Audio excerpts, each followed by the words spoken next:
Esse vídeo é para você que é diabético ou que conhece alguém que tenha diabetes e que você pode ajudar a compartilhar informações sobre saúde, bem-estar e alimentação.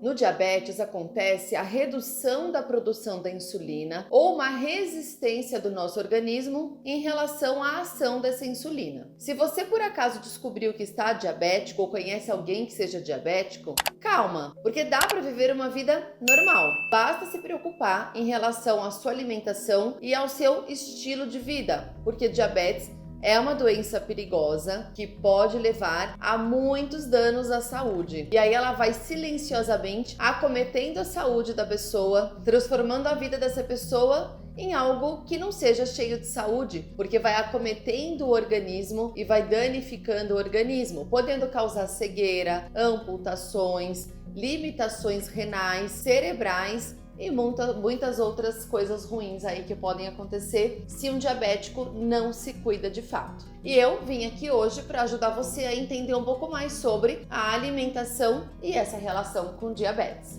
Bom, muitas vezes você deve ter ouvido falar todas as proibições possíveis relacionadas ao diabetes, né? De fato, existem muitos alimentos que são proibidos, mas a maioria das vezes sempre é muito mencionado isso, né? Proibição, proibição, proibição. Vamos pensar naquilo que também é permitido e vamos procurar entender aquilo que de fato faz mal e aquilo que pode ser um mito que estão dizendo por aí. Então a primeira coisa importante é você entender a sacada em relação ao diabetes. O que acontece? Você precisa aprender a controlar tanto as taxas de açúcar do seu organismo. Elas não podem ficar elevadas e nem muito reduzidas, muito baixas, que a gente chama de hiperglicemia e hipoglicemia. O que acontece no organismo é o seguinte: essa insulina, ela pega o açúcar que você consumiu através de um alimento. Então existem vários alimentos que são transformados em açúcar na hora de acontecer a metabolização, a digestão daquele alimento. Então o alimento ele é quebrado em algumas moléculas e principalmente os carboidratos liberam as moléculas de glicose no organismo, fazendo com que então haja açúcar na sua corrente sanguínea. A insulina, ela pega esse açúcar e leva para dentro da célula para esse açúcar ser transformado em energia e poder ser utilizado pelo nosso corpo. O problema é quando essa energia e essa insulina não estão trabalhando da forma correta, podendo causar então o problema relacionado ao diabetes, que é a hiperglicemia, que são as taxas elevadas de açúcar no teu organismo. Bom, dito isso, vamos falar um pouquinho sobre essa questão específica dos carboidratos. Os alimentos dos carboidratos, eles são subdivididos em carboidratos que são muito ricos em açúcar e os carboidratos que têm o menor teor de açúcar. A gente chama isso de índice glicêmico, que é a quantidade de açúcar que aquele alimento vai liberar no teu organismo quando ele for digerido. Então vamos pensar o seguinte: baixo índice glicêmico, médio índice glicêmico e alto índice glicêmico. Os diabéticos, na maioria das vezes, precisam evitar os alimentos que possuem índice glicêmico muito elevado, ou seja, uma concentração de açúcar muito alta dentro dele, porque a chance de desregular esse açúcar do sangue é muito grande. E existem alguns diabéticos que estão descompensados, ou seja, não estão conseguindo controlar as taxas de açúcar do organismo, e aí esses diabéticos às vezes necessitam também fazer a moderação da ingestão dos alimentos de médio índice glicêmico e de alto índice glicêmico, podendo comer apenas os alimentos de baixo índice glicêmico. Existe uma tabelinha muito padronizada para isso, que eu posso disponibilizar para vocês aqui através de um link. Vamos pensar o seguinte: a grande sacada é você aprender a consumir os carboidratos, os alimentos que são mais ricos em açúcar, sempre com um tutor que vai impedir que esse açúcar suba muito rápido no teu organismo. Qual é esse tutor? O tutor que eu mais gosto são as fibras. Então, sempre que você for consumir, por exemplo, uma fruta, que é um carboidrato, ou um tubérculo, que são as raízes, que são os carboidratos, ou, por exemplo, um arroz ou uma massa, é sempre fundamental que você consiga associar isso a uma fibra. Psyllium, por exemplo, é uma fibra, nós falamos dele essa semana. A aveia é uma outra fibra muito importante e tem diversas fibras por aí. A própria casca das frutas, o bagaço das frutas são fibras muito importantes. Essas fibras, elas moderam a liberação de açúcar, fazendo com que, ao invés desse açúcar ser liberado rapidamente no organismo, esse açúcar é liberado de uma forma mais comedida, mais lenta no organismo. E isso é muito importante. Porém, de nada vale você restringir esses carboidratos que eu acabei de citar se você ficar longos períodos em jejum. Porque o que faz o diabetes não avançar e não ficar grave não é somente você ter taxas de açúcar elevadas no seu organismo, mas a inconstância do açúcar no seu organismo também é muito ruim. Por exemplo, se você fica longos períodos sem consumir nenhum alimento, você pode ter uma hipoglicemia e de repente você consome algum alimento e o seu corpo recebe uma carga de açúcar muito grande em um momento depois de um jejum e seu corpo vai para uma hiperglicemia, a subida desse açúcar no organismo. Então é importante que você sempre faça uma regularização da ingestão, dos horários. O horário da ingestão de alimentos pelo diabético é fundamental. Eu diria que tão fundamental quanto não comer açúcar, propriamente dito, é a regularidade da frequência com a qual esse diabético, essa pessoa portadora de diabetes vai consumir seus alimentos. Não existe uma regra, mas eu sempre recomendo que os pacientes evitem ficar em um jejum mais alongado do que, por exemplo, 4 horas sem fazer o uso de nenhum tipo de alimento.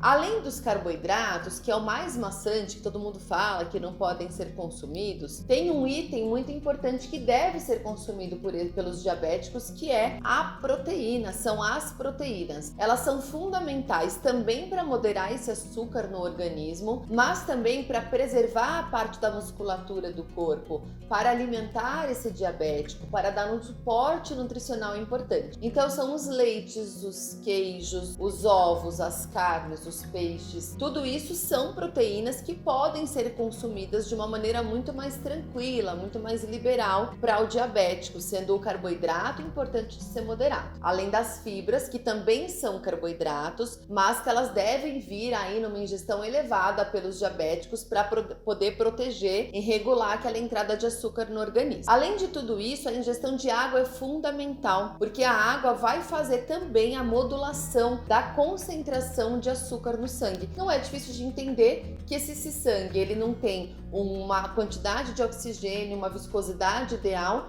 Pode ser que o açúcar fique mais concentrado nele e isso também te faça mal. Além disso, uma outra dica importante é a atividade física. Por quê? Porque esse carboidrato que libera energia na sua célula, se você utiliza essa energia para praticar atividade física, você alimenta os seus músculos, faz o seu organismo gastar aquela energia, ao invés dela acometer o seu corpo. Em relação ao diabetes, você acaba gastando aquela energia e produzindo mais músculo no seu organismo, o que é muito importante também para a manutenção da saúde. Bom, eu detesto falar esse termo proibitivo, né? Não deve ser consumido. Mas de fato, pessoal, açúcar refinado, açúcar light, demerara, açúcar de coco, são itens que não devem ser consumidos pelos diabéticos, porque eles vão entrar na corrente sanguínea com uma concentração muito elevada de glicose e isso vai fazer mal a longo prazo para esse diabético. Além disso,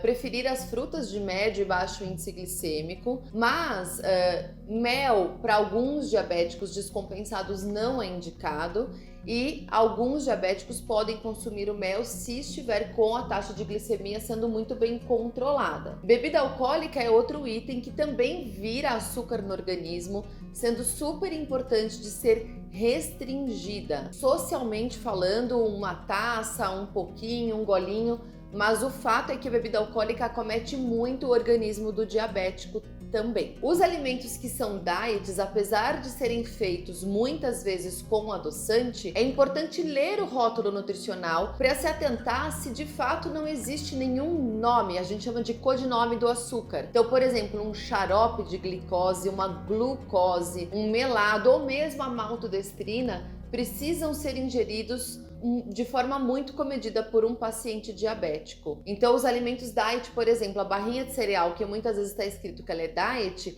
ela pode liberar uma quantidade de açúcar excessiva no organismo de alguns diabéticos. Então, é sempre importante buscar uma orientação direcionada para cada caso, para cada paciente. Lembrando que o glúten não é um item ali que necessário de ser excluído na vida de um diabético, a não ser que exista alguma outra questão específica daquela saúde daquele paciente que faça ser necessário a exclusão do glúten, mas o glúten não é um item que deve ser excluído. E aí, pra gente finalizar esse assunto de diabetes, a primeira parte aí de diabetes e alimentação, eu queria falar dos adoçantes. Então, o uso abusivo dos adoçantes também não é muito bem-vindo na nossa saúde. Primeiro porque alguns estudos investigam alguns tipos de adoçante relacionados ao câncer, porém existem outros estudos que investigam que o abuso de adoçante pode estimular a compulsão alimentar. Pois é. Então, adoçar de forma moderada e não abusar do adoçante, porque adoçante pode consumir o quanto quiser. Então, essas são as minhas dicas. Se você gostou desse conteúdo, quer aprender mais sobre diabetes ou sobre qualquer outra questão relacionada à saúde e alimentação, deixa aqui seu comentário que eu vou ficar muito feliz em gravar um vídeo para você.